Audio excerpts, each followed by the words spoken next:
Welcome everyone. Let's begin chapter number 4 from class 11, that is law of motion. So, your physics has a base known as classical physics. Probably you can say कि ये base है पूरा physics का. Laws of motion class 8 onwards या 9th से probably आप लोग पढ़ रहे हैं. तो स्टार्टिंग के अंदर वही सारी बेसिक चीज़ें रहेगी, लेकिन जो स्केलर और वेक्टर अभी इन्वॉल्व हो चुका है उसके अकॉर्डिंग हम लोगों को वर्क करना है और थोड़ा कॉन्सेप्ट डेप्थ के अंदर समझना है. So let's begin this chapter. 4.1 introduction. So basically what is motion. So we have studied कि अगर प्लेस चेंज हो जाए फ्रॉम ओरिजिनल प्लेस तो हम कहते हैं मोशन हुआ है. So it is the concept which we have already learn in chapter 3 and the cause relating with the motion is studied under mechanics. So mechanics is a branch of physics that deals with motion and its study. Causes क्या हो गए, effect क्या हो गए, वो सारी चीजें. अब जहाँ मोशन के अंदर प्लेस की चेंज की बात अगर आ गई तो वहाँ क्या है, और दो पार्ट के अंदर ये सब डिवाइड होता है मैकेनिक्स. पहला रहेगा स्टैटिक्स और दूसरा रहेगा kinetics. So one is statics and another one is kinetics. Statics से हमारा मतलब है स्टेबल. सो अगर कोई ऑब्जेक्ट रखा हुआ है और इस ऑब्जेक्ट के ऊपर अर्थ अपना फोर्स अट्रैक्ट कर रहा है, अट्रैक्शन का फोर्स डाउनवर्ड साइड में आ रहा है और ये किसी टेबल के ऊपर रखा है. अब इसका जो मास और एक्सेलरेशन ड्यू टू ग्रेविटी रहेगा, ये वाला वेट अगेंस्ट ग्रेविटी को अपोज करेगा. अगर ये दोनों बैलेंस रहते हैं, mg और अर्थ की वजह से लगने वाला ग्रेविटेशन फोर्स, तो ये बॉडी स्टेबल रहेगी. तो यहाँ से क्या समझेंगे कि स्टैटिक्स भले ही है where object is at rest. Object कैसा है, रेस्ट है. या तो ये इंपॉर्टेंट टॉपिक, रेस्ट में है मतलब जो भी एक्शन या जो भी फोर्स लग रहा है, ये फोर्स कैसे लग रहा है, बैलेंस्ड फोर्स लग रहा है, इक्विलिब्रियम में लग रहा है. अपवर्ड डायरेक्शन में लगने वाला force equal to downward direction में लगने वाला फोर्स जब रहे, तब वो चीज़ हमें स्टेबल या रेस्ट में दिखती है. तो रेस्ट में है, दिस डजंट मीन कि यहाँ कोई फोर्स नहीं लग रहा है. फोर्स लगेगा, लेकिन ये फोर्स कैसा लगेगा, इक्विलिब्रियम में लगेगा या बैलेंस में लगेगा. सो इसीलिए डेफिनेशन के अंदर कह रहे हैं कि स्टैटिक्स क्या है, it is the branch of physics और mechanics which deals with object which are at rest, और ऐसे ऑब्जेक्ट जो इक्विलिब्रियम में रहेंगे जब उनके ऊपर बैलेंस्ड फोर्स लग रहे हैं. वाइल जब अनबैलेंस्ड फोर्स लग जाए तो उस समय क्या होगा, मोशन स्टार्ट हो जाएगा. मतलब kinetics is a branch of study which deals with the actual motion. So kinetics was a type of scooter also.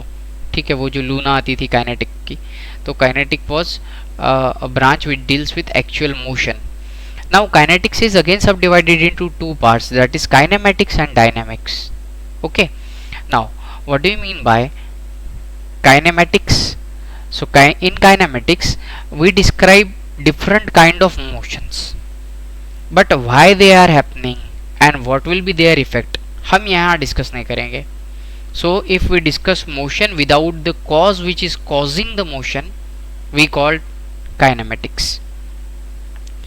And if you discuss the motion but simultaneously the force or the cause जिसके कारण ये motion हो रहा है, तो उसे कहेंगे dynamics. सो dynamic change मतलब अगर कोई भी चीज़ सडन चेंज होती है तो उसके पीछे क्या कॉज है. तो यहाँ पे क्या क्या डिस्कस करेंगे फिर, जहाँ पे सिर्फ मोशन डिस्कस किया जा रहा है, क्यों हो रहा है, कैसे हो रहा है, उसका लेना देना नहीं है. तो डिस्टेंस, डिस्प्लेसमेंट, स्पीड, वेलोसिटी और acceleration. So acceleration is rate of change of velocity. क्यों एक्सेलरेशन हुआ है ये पता नहीं है, लेकिन वेलोसिटी चेंज हुई है. डिस्प्लेसमेंट हो गया मतलब मोशन हुआ, और ये डिस्प्लेसमेंट जितने टाइम पीरियड के अंदर होता है यूनिट टाइम पीरियड में, उस हिसाब से आपका स्पीड और वेलोसिटी कैलकुलेट होगा. इस किसी भी जगह पे हम लोग कॉज या फोर्स का इस्तेमाल नहीं कर रहे। लेकिन अब यहाँ से आगे सबसे पहले जो फोर्स हम डिस्कस करेंगे, कैसा? मोमेंटम। चेंज इन मोमेंटम क्या होता है? Rate of change of momentum is force. फिर एनर्जी में आपका फोर्स का फॉर्मूला आएगा, पावर में आपका फोर्स आता ही आता है। तो हर वो फॉर्मूला जिसके अंदर फोर्स आता है उसे आप डायनेमिक्स में ले डालो, और काइनेमेटिक्स में जहां आपका फोर्स नहीं आएगा या फोर्स रिलेटेड कोई कॉन्सेप्ट नहीं आता है वो आएगा। Understanding? So basically from here physics के अंदर जो क्लासिकल पार्ट है जो मोशन के साथ डिस्कस करता है उसे हम लोग कहते हैं मैकेनिक्स। मैकेनिक्स के अंदर अगर बॉडी भले ही फोर्स लग रहा है लेकिन इक्विलिब्रियम में है और बॉडी स्टेबल है तो उसे स्टैटिक्स कहेंगे, और अगर अनबैलेंस्ड फोर्स है जिसकी वजह से मोशन हो रहा है तो उसे डायनेमिक्स कहेंगे। ठीक है, स्टैटिक्स के अलावा सॉरी ये आ गया आपका काइनेटिक्स। और काइनेटिक्स फिर सब डिवाइड होता है कि अगर सिर्फ मोशन हुए जा रहा है, क्यों हो रहा है उसका कारण हम पता ना करें तो kinetics will subdivide it into kinematics. So kinetics will subdivide it into kinematics, और दूसरा डायनामिक्स। डायनामिक्स के अंदर क्या होगा? we will discuss causes।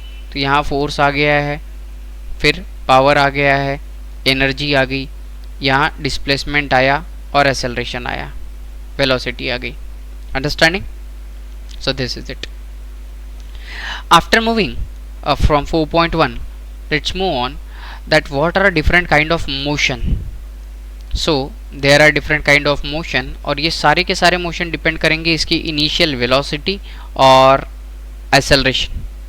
So initial velocity क्या होगी? आइदर ये ज़ीरो होगी या कुछ पॉजिटिव हो सकती है, और एक्सेलरेशन ज़ीरो रहेगा या पॉजिटिव रहेगा या नेगेटिव रहेगा।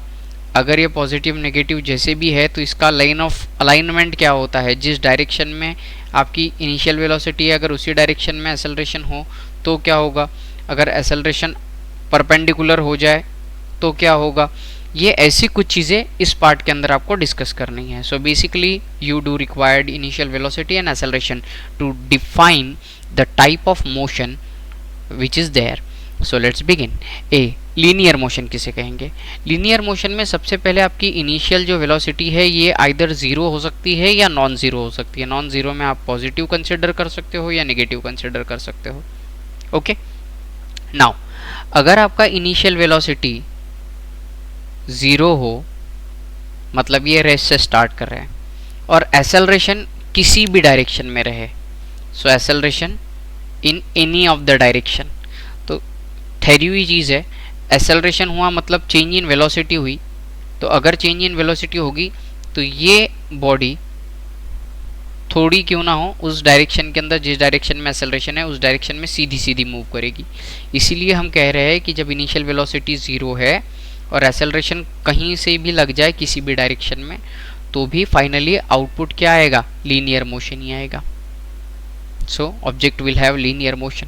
अनदर थिंग इज कि अगर ये लीनियर वेलोसिटी, ये इनिशियल जो वेलोसिटी है आपका, ये इनिशियल वेलोसिटी ज़ीरो ना हो, से 5 मीटर पर सेकेंड ये है, और एक्सेलरेशन हुआ, तो एक्सेलरेशन जो भी हो ये एक्सेलरेशन अगर वेलोसिटी जिस डायरेक्शन में है उसी डायरेक्शन के अंदर अगर हो रहा है तो उसी डायरेक्शन में सेम ऐसा हो सकता है या ऐसा, मतलब along सेम और opposite direction to that of initial velocity, उस केस में भी लीनियर मोशन होगा। तो बच्चों अभी लीनियर मोशन होने की कॉन्सेप्ट क्या है कि ऑब्जेक्ट रुका हुआ है और सडनली वेलोसिटी के अंदर चेंज होगा। अगर वेलोसिटी के अंदर फाइनल वेलोसिटी में चेंज हो गया मतलब एक्सेलरेशन प्रोड्यूस होगा, तो आपको क्या मिलता है? Linear motion. अब दूसरी केस क्या है? इनिशियल वेलोसिटी जो है आपकी कैसी है? ज़ीरो नहीं है, मतलब कुछ तो गति से चल रही है।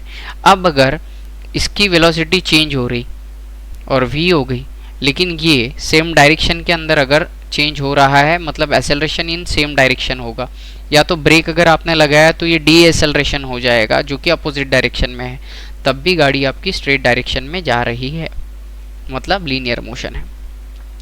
सर्कुलर मोशन का कॉन्सेप्ट आपने इस चैप्टर के पहले देखा है। सर्कुलर मोशन में ऑब्जेक्ट जिस भी पॉइंट पे है, तो ये सर्कल नहीं बन पा रहा है, लेकिन स्टिल आप इसे सर्कल कंसिडर कीजिए, और ये इसका सरकमफरेंस।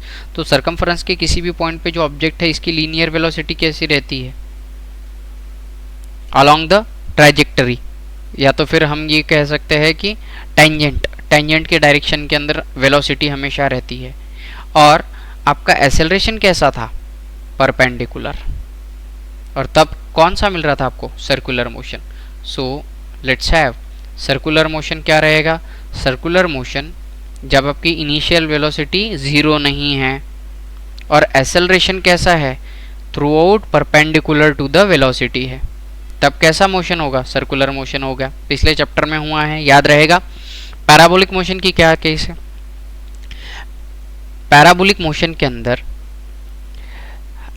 एक्सेलरेशन, आपका इनिशियल वेलोसिटी कुछ भी हो सकता है, 0 और नॉन ज़ीरो, लेकिन अगर जो एक्सेलरेशन है ये कांस्टेंट रहेगा, और इनिशियल वेलोसिटी जब लाइन में नहीं रहेगी, यहाँ परपेंडिकुलर आ गया तो सर्कुलर करेगा, परपेंडिकुलर अगर नहीं आता है तो कैसा करेगा? तो पैराबोलिक करेगा। मतलब जो भी आपका इनिशियल वेलोसिटी का डायरेक्शन है, उसके कंपैरिजन में एक्सेलरेशन का जो डायरेक्शन होगा ये कुछ भी हो सकता है। अगर परपेंडिकुलर रहा तो ये पक्का सर्कुलर मोशन करेगा, ठीक है, वरना क्या करेगा? प्रोजेक्टाइल मोशन करेगा। इसके अलावा U और A के अलग अलग कॉम्बिनेशन आपको अलग अलग और कॉम्प्लिकेटेड मोशन जो उसकी पाथ रहेगा, जैसे पैराबोलिक पाथ था इसीलिए हमने पैराबोलिक मोशन कहा। तो डिफरेंट जो पाथ एक्वायर कर रहा है, उस पाथ के हिसाब से अलग अलग कॉम्प्लिकेटेड मोशन कैसे मिल पाएंगे? U और A के अलग अलग कॉम्बिनेशन। इसमें कॉम्बिनेशन में मैग्नीट्यूड का भी आएगा पार्ट और डायरेक्शंस का भी आएगा, as both are vector quantities. Understanding? So why motion happens, और अगर कोई चीज़ स्टैटिक है तो वो क्यों है, इस चीज़ को सबसे पहले ऑब्जर्व किया गया, और ऑब्जर्व करके हमारा 4.2 एरिस्टोटल की fallacy, that is imagination. So Aristotle what imagine? Aristotle imagined a common phenomena जो हम लोग हमेशा सोचते हैं। क्या सोचते हैं? कि अगर कोई भी बॉडी को मूव करना है तो क्या करना पड़ेगा? बाहर से कोई ना कोई फोर्स लगाना पड़ेगा, ठीक है। If there is any body and we want it to be in uniform motion, then we must apply some external force. This is what Aristotle thought, like any other. Now what Aristotle came to this conclusion? तो Aristotle ने देखा कि अगर कोई ball है, ये ball अगर आप फेंको तो कुछ देर के बाद में बॉल रुक रहा है, तो एरिस्टोटल ने कहा कि इसको अगर और दौड़ाना है ना, तो इधर से आपको एक्सटर्नल फोर्स लगाना पड़ेगा, तभी ये दौड़ पाएगा, नहीं तो नहीं दौड़ेगा। अंडरस्टैंडिंग? ये बॉल जो है, ये बॉल अपनी गति कम कर रहा है और रुक रहा है, तो एरिस्टोटल सेड दैट कि कुछ एक्सटर्नल फोर्स अगर कंटिन्यू लगाते रहो तो ये कंटिन्यू यूनिफॉर्म मोशन करेगा। अब एरिस्टोटल की ये जो बात थी, उसके बाद दो वैज्ञानिक आए, गैलीलियो, और गैलीलियो के बाद न्यूटन। इन दोनों ने मोशन का स्टडी करते वक्त एरिस्टोटल के इस फैलेसी को ध्यान में रखकर कुछ कॉन्सेप्ट डेवलप किए कि क्या इसे हम लोग क्रॉस कर सकते हैं क्या, या ऐसा ही होता है क्या। और वहाँ से गैलीलियो के पास में एक चीज़ जो दिमाग में आई, वो आई कि गैलीलियो ने कहा कि जी नहीं, ऐसा बिल्कुल नहीं है कि एक्सटर्नल फोर्स ज़रूरी रहेगा। ये ऑब्जेक्ट अपनी स्पीड इसीलिए कम कर गया, रीज़न था कि जो ग्रेविटी का फोर्स लग रहा है, वो ग्रेविटी का फोर्स लगने के कारण इसकी जो वेलोसिटी है वो यूज़ हो रही है। तो आपको इसकी अगर स्पीड कंटिन्यू रखनी है, या तो इसको यूनिफॉर्म मोशन में अगर लाना है, तो एक तो ये ग्रेविटी का फोर्स हटा दो, मतलब आप यूनिवर्स में ऊपर लेके जाओ स्पेस में, और स्पेस में अगर कोई भी बॉडी अगर छोड़ दी तो वहाँ एक्सटर्नल कोई ऐसा फोर्स नहीं लग रहा है जो अपोज करे या रेजिस्ट करे। तो ये जो बॉडी है, ये वाली बॉडी बराबर से मूव करते रहेगी, मतलब एक्सटर्नल फोर्स लगाने की ज़रूरत नहीं। और अगर इन सर्टन केस अगर आपको एक्सटर्नल फोर्स लगाना भी पड़ रहा है, तो ये एक्सटर्नल फोर्स आपको लगाना पड़ेगा to overcome this resistance. So what Galileo showed that कि सारे ऑब्जेक्ट जो भी मूव कर रहे हैं ये क्यों रुक रहे हैं, क्योंकि ये अपोजिशन वाला कोई ना कोई फोर्स लग रहा है, जैसे फ्रिक्शन का फोर्स लग रहा है, या अगर लिक्विड है तो वो लिक्विड विस्कस ड्रैग लगा रहा है। ठीक है, जो विस्कोसिटी होता है, गाढ़ेपन होता है, जो मॉलिक्यूलर फोर्सेस के बीच में लिक्विड के अंदर आपको मिलेगा अकॉर्डिंग टू इट्स डेंसिटी, उस वजह से अपोजिशन हो रहा है। Okay, so what is the concept is कि if there is a body and if that body is stable, तो ये स्टेबल ही रहेगी। लेकिन अगर ये बॉडी को कोई मोशन है, ये बॉडी अगर मूव कर रही है, तो ये बॉडी को मोशन कंटिन्यू रखने के लिए आपको कोई फोर्स लगाने की ज़रूरत नहीं। आपको जो भी फोर्स लगाना पड़ेगा एक्सटर्नली, ये किस वजह से लगाना पड़ेगा, ताकि अगर कोई एक्सटर्नल फोर्स रेजिस्ट कर रहा है इसके मोशन की डायरेक्शन को या मैग्नीट्यूड को, तो उसको ओवरकम करने के लिए ही आपको ये फोर्स एक्सटर्नल लगाना पड़ता है। अगर कोई रेजिस्टेंस नहीं है तो एक्सटर्नल फोर्स की भी ज़रूरत नहीं है, बॉडी अपने आप मूव होते जाएगी यूनिफॉर्म मोशन में। And this only made the first law of motion put forward by Newton. Let's see. So Newton proposed a law. क्या लॉ थे? 4.3 Newton's law of motion. So Newton stated 3 laws. So जैसे corona था उसी प्रकार से उस समय एक कैलेमिटी आने की वजह से, बीमारी आने की वजह से न्यूटन को यूनिवर्सिटी से छुट्टी दे दी गई थी, और न्यूटन बेचारा अपने बहुत सारे बहन भाइयों के साथ में रहता था, तो वहाँ पे अपने मदर फादर को हेल्प करने के लिए छुट्टियाँ है, और क्योंकि बीमारी है तो किसी की पढ़ाई नहीं हो रही है, इस वजह से घर गया। घर जाके फार्म के अंदर अपने पेरेंट्स को हेल्प कर रहा था, लेकिन वहाँ पे भी क्लास नहीं हो रहे बोल के उसने पढ़ाई रोकी नहीं। He had that scientific mind. Actually वो उसको रुकने नहीं दिया। एक पेड़ के नीचे, कहा जाता है वो एप्पल का पेड़ था, वो जब बैठा था और ऊपर से एप्पल गिरा, तब थक गया हूँ बोल के एप्पल खाया नहीं उसने सोचा कि अर्थ के ऊपर कोई भी जो ऑब्जेक्ट गिरती है ये अर्थ के सेंटर के साइड ही अट्रैक्ट क्यों होगी। मान के चलिए कि न्यूटन यहाँ बैठा हुआ है और प्लांट ऐसा होगा, तो ये अर्थ के सेंटर के साइड ही कोई भी चीज़ जो अर्थ के ऊपर गिरती है अट्रैक्ट क्यों होती है। और वहाँ से फिर उसने कैलकुलस की रचना की। उसने मोशन के कॉन्सेप्ट को कैलकुलस की मदद से समझाया, मतलब डेरिवेटिव इंटीग्रेशन का बेस न्यूटन ने रखा हुआ है मोस्टली। और उसके बाद from here he gave Newton's 3 law of motion and wrote down a book known as Principia of Mathematica। पूरे फिजिक्स का वर्ल्ड चेंज कर डाला। हमको इतना बड़ा नहीं करना है, हमको तो सिर्फ कम से कम भले ही कितनी भी विपरीत परिस्थिति आई है इतना तो कर लिया जाए कि हमें सारी चीजें अच्छे से समझ के हमारा भी साइंटिफिक माइंड डेवलप हो। तो न्यूटन का फर्स्ट लॉ देखते हैं इसी बात पे। न्यूटन के फर्स्ट लॉ का ये कहना है कि अगर कोई चीज़ स्टैटिक है, मतलब रुकी हुई है, मतलब इसके ऊपर फोर्स लग रहा है जो कि बैलेंस्ड फोर्स है, तो ये चीज़ हमेशा स्टेबल रहेगी। और अगर कोई चीज़ मोशन में है, मूव कर रही है, तो ये कंटिन्यूस मोशन में ही रहेगी। बोले सर ये क्या बात हुई? बात तो यही है, क्योंकि बोले सर ऐसी तो कोई चीज़ मोशन में नहीं रहती, और ये हमने गैलीलियो के फैलेसी से देखा, एरिस्टोटल की फैलेसी, जो गैलीलियो ने कॉन्सेप्चुअली हमको समझाई कि भाई अगर इसका मोशन रुक रहा है तो ये अपोजिशन जो हो रहा है इसके वजह से रुक रहा है, जो अपोजिट फोर्स लग रहा है ना उस वजह से रुक रहा है। और अगर आपको एक्सटर्नल कहीं पे फोर्स भी लगाना है तो ये इस अपोजिशन को ओवरकम करने के लिए लगाना है। समझ आया? तो एज न्यूटन स्टेटेड, अगेन जो लॉज है उसको जैसी की वैसी ही लैंग्वेज के अंदर यूज करना है। एवरी इनएनिमेट ऑब्जेक्ट मतलब नॉन मूविंग ऑब्जेक्ट, ठीक है, नहीं तो वो ऑब्जेक्ट अपने आप में ही अगर कोई खिलौना है जो मूव हो रहा है तो फिर वो कॉन्सेप्ट कॉम्प्लिकेटेड हो जाएगा। तो कोई भी एक ऐसा एक ऑब्जेक्ट है, ये अगर कंटिन्यूअस रहेगा, क्या कंटिन्यूअस रहेगा? इन अ स्टेट ऑफ रेस्ट और यूनिफॉर्म अनएसेलरेटेड मोशन, मतलब अगर ये स्टेट ऑफ रेस्ट में है तो रेस्ट ही करता रहेगा, और अगर ये यूनिफॉर्मली मूव हो रहा है जहाँ पे किसी भी प्रकार का एसेलरेशन नहीं लग रहा है, ठीक है, डायरेक्शन भी सेम है और इनिशियल वेलोसिटी भी सेम है।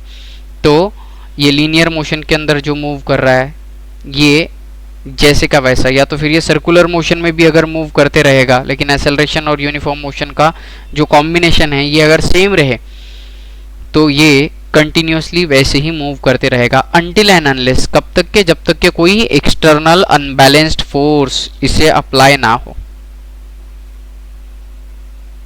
So everything which is in a state of rest or state of motion will continues its path until and unless some external force applied on it. This is what Newton's first law. Newton का second law क्या है? Newton का second law कहता है कि देखो भैया, अगर एक बॉडी है m1 जिसका मास है और इसका ये स्टेबल रहेगी या मूव करते रहेगी, कुछ तो इसकी इनिशियल वेलोसिटी है u। अब क्या हुआ, ये बॉडी अगर यूनिफॉर्म वेलोसिटी अगर होगी भी तो ये ऐसे ही मूव करते जाएगा, अगर जीरो रहेगा तो ये स्टेबल ही रहेगा। अगर किसी ने बाहर से एक्सटर्नल फोर्स अप्लाई इस पे किया तो इस फोर्स की वजह से क्या होगा बोले, चेंज आएगा। चेंज क्या आएगा, मास तो चेंज नहीं होगा इस केस में, लेकिन वेलोसिटी इसकी चेंज हो जाएगी। ये बदलाव होने के लिए कुछ टाइम पीरियड लग रहा है। यहाँ पे एक क्वांटिटी आई है जिसको हमने कहा है मोमेंटम। ये मोमेंटम किससे बताएंगे, p। सो p मोमेंटम होता क्या है, तो किसी भी बॉडी का मास और उस समय वो बॉडी की जो भी वेलोसिटी रहेगी इसे हम कहते हैं मोमेंटम।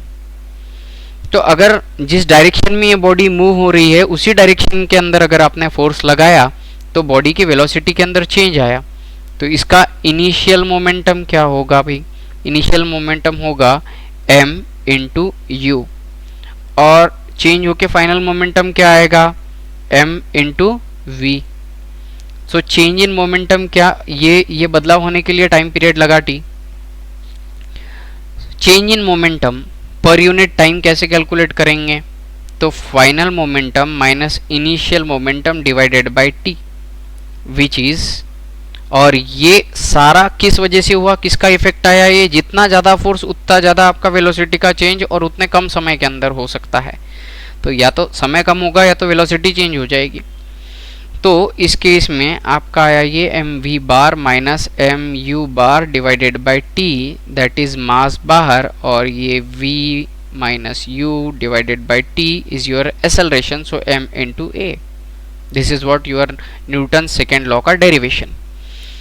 मैं स्टेटमेंट बता देता हूं कि rate of change of linear momentum, मतलब रेट ऑफ चेंज मतलब यूनिट टाइम पीरियड के अंदर जो भी आपका लीनियर मोमेंटम चेंज होगा, ये linear momentum unit time period के अंदर जितना चेंज होगा किसी भी रिजिड बॉडी का, ये डायरेक्टली प्रोपोर्शनल रहता है उसके ऊपर आप जितना फोर्स लगाओगे वो। यहाँ प्रोपोर्शनैलिटी कांस्टेंट को मैंने 1 से पुट किया है, that is F is equal to m a हो गया, वरना F is equal to k m a, where k is this proportionality constant. So rate of change of linear momentum of a rigid body is directly proportional to the applied force and take place किस direction में, जिस direction में आपने force apply किया। Linear momentum क्यों कहा गया है, क्योंकि उसी डायरेक्शन के अंदर आपका मोमेंटम चेंज हो रहा है जिस डायरेक्शन में आप फोर्स अप्लाई कर रहे हो, और इसीलिए ये बेसिकली आपको लीनियर पाथ दे रहा है। तीसरा लॉ, ये तो सबका फेवरेट लॉ है और सबको याद भी होगा कि थर्ड लॉ स्टेट्स दैट कि every action or force if you apply on a body, equal amount of force is applied on yourself. So what do happen in case of this rocket? Rocket के अंदर का fuel burn होके अर्थ के ऊपर force लगाता है, और अर्थ उतना ही जब फोर्स रॉकेट पे लगाता है तो उसी फोर्स से रॉकेट ऊपर जाता है। एक बिल्डिंग है, आपने फर्स्ट फ्लोर से जंप किया, फर्स्ट फ्लोर से जंप किया तो आपका मास इंटू एक्सेलरेशन आपने लगा दिया अर्थ पे, अर्थ ने भी इतना ही लगाया, हो गया मैनेज, क्योंकि हाइट पे डिपेंड कर रहा था आपकी एनर्जी। हाइट कम थी तो पोटेंशियल एनर्जी लो थी, बहुत अफेक्ट नहीं हुआ। सेकंड फ्लोर पे गए, बोले अब तो ऊपर से कूदूंगा। ऊपर से जाने के बाद में जब आपने फोर्स अप्लाई किया तो एनर्जी ज़्यादा रहने की वजह से फोर्स ज़्यादा अप्लाई हुआ, और अर्थ ने भी फिर उतना ही फोर्स आपके बॉडी पे अप्लाई किया, तो आपके पाँव या हाथ की किसी हड्डी को वो सूट नहीं किया उतना फोर्स, इसीलिए हड्डी टूट गई। और ज़्यादा ऊपर से अगर कोशिश करेंगे तो आप जितना अर्थ पे लगाएंगे उतना ही फोर्स अर्थ आप पे लगाएगी, और आपकी बॉडी की हड्डी अगर सहन नहीं कर सकी तो खतरनाक। सो न्यूटन का थर्ड लॉ कि जब भी कहीं पे एक फोर्स अप्लाई होता है किसी बॉडी पे, वो बॉडी रिजिड होनी चाहिए, तो वो बॉडी उतने ही फोर्स अपोजिशन में लगाती है। Understanding? Now what are the importance 4.3.1 that is importance of Newton's first law of motion। so first law आपने देखने के बाद में न्यूटन के first law of motion का importance क्या है ये समझने की कोशिश करते हैं। so first law का first postulate कहता है कि it shows an equivalence between state of rest and state of uniform motion along a straight line। मतलब न्यूटन के फर्स्ट लॉ से हमको पता चला कि भाई चाहे बॉडी रेस्ट में रहे जिसमें आपकी इनिशियल वेलोसिटी 0 हो, या चाहे ये वाली बॉडी यूनिफॉर्म मोशन के अंदर रहे, से x मीटर पर सेकेंड से कंटिन्यूस ये वाली बॉडी मूव हो रही, दोनों केस सेम है। क्यों? क्योंकि दोनों केस के अंदर काम कुछ ना कुछ तो हो रहा है, लेकिन आपको एक्सटर्नल कोई भी there as both need a net unbalanced force to change the state. क्योंकि दोनों को अगर इसकी इस ओरिजिनल पोजीशन से चेंज करना है तो आपको एक्सटर्नल अनबैलेंस्ड फोर्स लगाना पड़ेगा। इसे एक्सटर्नल अनबैलेंस्ड फोर्स लगाने की वजह से ये मूव होना शुरू होगा, और इसका मोशन या तो कम होगा अगर आप अपोजिट डायरेक्शन से लगाओगे फोर्स, तो बढ़ सकता है अगर आप सेम लीनियर डायरेक्शन के अंदर लगाओ तो, और अगर आप इस डायरेक्शन से लगाओगे तो थोड़ा बहुत चेंज आएगा, लेकिन चेंज आएगा। So both need a net unbalanced बाहर से फोर्स लगाना पड़ता है अगर इनकी स्टेट चेंज करनी है तो।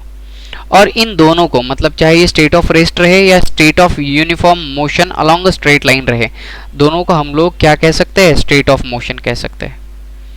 अब दोनों के बीच फर्क क्या है? अगर दोनों यही सेम ही केस है और एक्सटर्नल फोर्स यही एक डिफरेंस है, तो दोनों में और क्या चेंज पाया जा सकता है? और चेंज ये पाया जा सकता है कि ये स्टेट ऑफ रेस्ट है या स्टेट ऑफ मोशन है, uniform motion along straight line है। ये डिपेंड करता है कि आपकी फ्रेम ऑफ रेफरेंस क्या है। सर फ्रेम ऑफ रेफरेंस तो समझाइए। फ्रेम ऑफ रेफरेंस क्या होता है बच्चों? कि जैसे अगर एक ट्रेन के अंदर आप सफ़र कर रहे हो और ट्रेन में यहाँ आप बैठे हो और यहाँ आपके सामने वाला व्यक्ति बैठा है, और एसी है ट्रेन, तो बाहर से ये दरवाजे टोटल बंद है, कांच भी बंद है, तो इस केस में आपको ये बंदा ना तो मूव होते दिखेगा, ना ही आपको उसको आप मूव होते हुए दिखेंगे। तो फॉर बोथ ऑफ यू, बाहर भी सारी चीज़ें बंद है तो आपको अंदर कोई भी ऐसी हलचल नहीं लगेगी जहाँ पे मोशन फील हो रहा है। सो आप दोनों एक दूसरे के लिए कैसे हो? स्टेट ऑफ रेस्ट पे हो। तो आपका फ्रेम ऑफ रेफरेंस क्या हो गया? ये इतना। यही अगर आप बाहर से इस जाती हुई ट्रेन को देख रहे हो तो ये क्या कहेगा? ये बंदा भी मूव हो रहा है, ये बंदा भी मोशन में और ट्रेन भी मोशन में। सो फॉर यू ट्रेन भी मोशन में नहीं थी, आपके सामने वाला भी मोशन में नहीं था, क्योंकि आपका फ्रेम ऑफ रेफरेंस था इंटरनल, आप अंदर से देख रहे। लेकिन एक्सटर्नली अगर आपने देखा तो ये मोशन में है। कैसा? यूनिफॉर्म लीनियर मोशन में थे ये तीनों के तीनों, और आपके लिए स्टेबल था सब। तो इसीलिए ये वाला पॉइंट आया है कि दोनों के बीच डिफरेंस होता ही होता है। ये डिपेंड कर रहा है, जैसे अर्थ के ऊपर आप हो, मैं हूँ, हम क्लास में बैठे हैं, तो हम दोनों के लिए क्लास स्टेबल तरीके से चल रही है, कुछ भी मोशन है क्या? नहीं। लेकिन अगर कोई मून पे बैठा हुआ इंसान अगर हमारी क्लास को देख रहा है तो उसके लिए हमारी क्लास यहाँ से यहाँ मूव हो रही है, उसमें बैठे हुए लोग भी मूव हो रहे हैं। तो for us frame of reference is this much only, अपना जितना नज़रिया। इसीलिए सोच को बड़ा करो, बड़ी सोच करने की वजह से अंतर आते हैं इफेक्ट्स में। छोटी सोच सिर्फ छोटे पहलुओं को देख सकती है। So science always teachers this thing also. So frame of reference बहुत इंटरेस्टिंग कंसेप्ट है और क्लासिकल फिजिक्स में बहुत जगह लगेगा। ये इसके पहले वाले चैप्टर में भी समझाने की कोशिश की है, जिससे आपके रिलेटिव मोशन के फॉर्मूले और उसका एप्लीकेशन आए थे। Now also importance Newton's first law क्या है कि ये फोर्स को क्या कहता है कि ये फोर्स क्या है, एक फिजिकल क्वांटिटी है जो किस लिए यूज की जा रही है, एक्सटर्नल फोर्स लग रहा है तो change in state of motion of body के लिए। समझ में आ रहा है? तो फोर्स क्या है, हम फोर्स को ऐसे डिफाइन कर सकते हैं कि force is a physical quantity which is used to bring about a change in a state of motion of a body. मतलब अगर स्टेबल है तो उसको मूव करवाओ, अगर मोशन में है तो चेंज इन मोशन करवाओ। So force is something which starts motion और कंट्रोल्स मोशन। बढ़ा भी रहा है अगर इधर से धक्का देंगे तो, और कम कर रहा है अगर अपोजिट डायरेक्शन से धक्का दोगे तो। और ये सारी चीज़ें हम सेकेंड लॉ के अंदर, फिर जो मैंने एक बॉल बनाया उसको फिर m मास दिया, फिर वेलोसिटी का चेंज, तो जो मैथमेटिकल एक्सप्रेशन से हमने फॉर्मूले डिराइव किए वो सेकेंड लॉ के अंदर हेल्प किए गए हैं। फिर मतलब फर्स्ट लॉ से सेकेंड लॉ डिराइव हुआ है। तीसरी चीज़ कि फिर जो बॉडी ओरिजिनल गैलीलियो का कॉन्सेप्ट जो था, जो एरिस्टोटल की फैलेसी के लिए था, कि अगर कोई भी बॉडी है, इस बॉडी के ऊपर अगर कोई मोशन लग रहा है ऑलरेडी, और अगर कोई यहाँ से फोर्स लगेगा जो कैसे कर रहा है, इसके मोशन को अपोज कर रहा है, ठीक है, चाहे ये एयर का रेजिस्टेंस रहे, चाहे ग्रेविटी का रेजिस्टेंस रहे, व्हाटएवर, तो इस चीज़ को फंडामेंटल प्रॉपर्टी बोल के घोषित किया गया।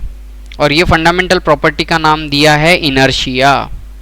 इनर्शिया जितना ज़्यादा रहेगा उतना ज़्यादा ऑब्जेक्ट रेजिस्ट करेगा, क्योंकि अब जैसे ये डिपेंड कर किस पे किया कि ये छोटी सी जो बॉल है, ये वाली बॉल का मास कम है तो ये जल्दी रुक गई, और ये बड़ा बॉल है, इसकी भी वेलोसिटी यही थी, तो अब इसको रोकने के लिए समय लगा। ठीक, तो यहां से कॉन्सेप्ट आया इनर्शिया का। व्हाट इनर्शिया से, इनर्शिया इज बेसिकली कैसे कैलकुलेट करेंगे, it is the ability of object to resist any change in a state of motion. So किसी भी बॉडी के अंदर जो रेजिस्टेंस रहेगा, जो किसे क्या काम करेगा, वो रेजिस्टेंस मोशन जो भी रहे उसके चेंज को, मोशन को नहीं है, चेंज को अपोज करेगा। मतलब अगर आपका पंखा है, ये वाला पंखा 3 की स्पीड में घूम रहा है, ठीक है, तो अगर ये 3 की स्पीड में घूम रहा है तो आजू बाजू में क्या है, एयर है, तो एयर क्या कर रहा है, अपोज कर रहा है ना। अब ये जो अपोज कर रहा है एयर, पंखा जितना भारी रहेगा वजन में, या इसका मास जितना ज्यादा रहेगा, उस हिसाब से मोशन के अंदर, मतलब 3 से अगर मैं 4 करूंगा तो मोर फोर्स लगेगा। अगर पंखा आपका हल्का रहेगा तो फोर्स भी कम लगेगा, चाहे इसका मोशन स्टार्ट करना रहे या मोशन स्टॉप करना रहे, या जो भी मूव हो रहा है उसके मूवमेंट के अंदर स्पीड रिलेटेड आपको चेंज करने रहे। इसी क्वांटिटी को हम लोग कहते हैं इनर्शियल मास। और ये इनर्शियल मास कैसे कैलकुलेट किया जाता है, रेशियो ऑफ नेट फोर्स जो लगाना पड़ रहा है ताकि जो एक्सेलरेशन हमको प्रोड्यूस करना है। तो फॉर एग्जांपल एक बॉडी है, इस बॉडी को आपने फोर्स लगाया और इसकी जो भी इनिशियल वेलोसिटी थी और उसके वजह से जो फाइनल वेलोसिटी है, इसके अंदर का चेंज आपने कैलकुलेट किया, मतलब आपको एक्सेलरेशन मिला। तो फोर्स डिवाइडेड बाय एक्सेलरेशन जो रहेगा ये आपको देता है मास। तो मास कैसे कैलकुलेट किया जाता है समझ में आया। और ये मास जितना ज्यादा उतना इनर्शिया ज्यादा। इनर्शिया ज्यादा मतलब opposition to change in force, not force, change in force ज्यादा। So this was Newton's first law of motion. Now moving on to the importance of Newton's second law of motion भी लगे हाथ कर ही लेते हैं. So 4.3.2 importance of Newton's second law of motion. So we have already studied कि अगर कोई body है जिसका मास कितना है m है और इनिशियल वेलोसिटी कितनी है u है, अब एक्सटर्नली कहीं से क्या लगा, फोर्स लगा, और इस फोर्स की वजह से कुछ टाइम पीरियड t के अंदर ये मास की जो वेलोसिटी है v हो गई। तो अभी यहाँ से इसका इनिशियल मोमेंटम आ गया m u बार और फाइनल मोमेंटम आ गया m v बार। सेकेंड लॉ क्या कह रहा है कि इट गिव मैथमेटिकल फॉर्मुलेशन, या क्वांटिटेटिवली हम लोग कैलकुलेट कर सकते हैं rate of change of linear momentum Okay, now what is force then?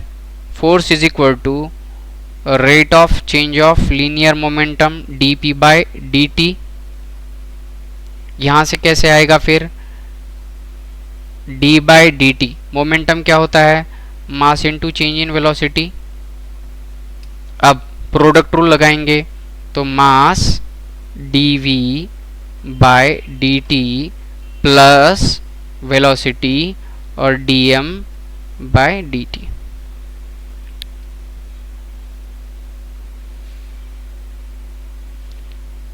ठीक है. सो ये वाली केस ना बच्चों यहाँ पे थोड़ा सा आप ध्यान दो. नॉर्मली अगर हम अर्थ की बात करेंगे तो अर्थ के ऊपर मास का तो आपका कोई भी चेंज नहीं हो रहा है. So there is not change in mass आपके बॉडी में. इसीलिए ये वाला पार्ट यूजुअली ना हम लोग कैंसल आउट करते हैं. लेकिन यही अगर आप ये मान के चलिए कि ये अर्थ है और अर्थ से जा रहा है रॉकेट ऊपर, तो रॉकेट जैसे जैसे ऊपर जाएगा तो इसका फ्यूल खत्म होते जाएगा ना. तो इस केस में क्या होगा? इसका मास भी चेंज होते जा रहा है. तो रॉकेट की केस में ये पूरा फॉर्मूला लगेगा. नहीं तो नॉर्मली क्या फॉर्मूला लगेगा आपका? फोर्स इक्वल टू मास और change in velocity with respect to time क्या दे रहे हैं? एक्सेलरेशन. समझ में आया? So momentum is nothing but mass into velocity. ये पहले देखा है हमने. और वेलोसिटी ये फंडामेंटल क्वांटिटी है जो मोशन के साथ रिलेट कर रही है. अगर मोमेंटम चेंज कर लिया, ठीक है, what is changed by force? What is changed by a force is momentum and not necessarily the velocity. ये सेंटेंस क्यों किया कहा है? ये यहां पे समझ में आया कि बहुत बार ये कहा जाता है कि जब भी फोर्स चेंज हुआ या फोर्स अप्लाई हुआ तो क्या चेंज होगा? वेलोसिटी ही चेंज होगी. लेकिन जरूरी नहीं कि वेलोसिटी चेंज हो. ये रॉकेट के एग्जांपल देखो, यहाँ पे मास भी चेंज हो सकता है. इसीलिए नॉट नेसेसरी कि यही फॉर्मूला आप यूज करो. सो ये आप अभी तक के पढ़ रहे थे. जो 11th-12th में बड़ा चेंज है वो ये वाला चेंज है. और तीसरी सबसे बड़ी बात जो हम लोग यहाँ डिस्कस कर रहे हैं कि एरिस्टोटल की जो फैलेसी थी कि भाई आपको एक्सटर्नल फोर्स लगेगा तभी आपकी वेलोसिटी चेंज होगी, ऐसा नहीं है. वेलोसिटी नहीं भी चेंज हुई, मास भी चेंज हो सकता है.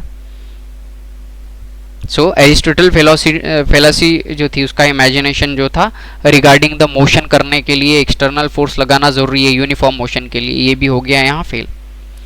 तीसरा जो लॉ है उसके इंपॉर्टेंस के बारे में 4.3.3 importance of Newton's third law of motion state that it is defined as action and reaction as a pair of equal and opposite forces acting along the same line. So if there is a body and if along a line if it applied a force on a body B, so B will apply a force on A that is equal in magnitude. same उतना ही force लगाएगा लेकिन opposite in direction में लगाएगा. और action and reaction forces are always on a different object. so A जो लगा रहा है ये हो गया आपका action force और सेम मैग्नीट्यूड का अपोजिट डायरेक्शन में जो B A के ऊपर फोर्स लगाएगा इसको हम लोग कहते हैं रिएक्शन वाला force. Understanding? So here we have studied Newton first law, second law, third law of motion again in detail और उसका जो importance है ये भी हम लोगों ने यहाँ पे देखा है. Hope so you do understand it. इसको thoroughly एक बार अच्छे से read करके और अच्छे से practice करो. जो derivations यहाँ पे दिए हुए हैं और ये जो simpler points है ये वाले सिंपल पॉइंट ही आपको MCQ बन के आ सकते हैं एग्जाम में. इसीलिए एवरी लाइन का मतलब समझ के उसका एप्लीकेशन समझना बेहद ज़रूरी है.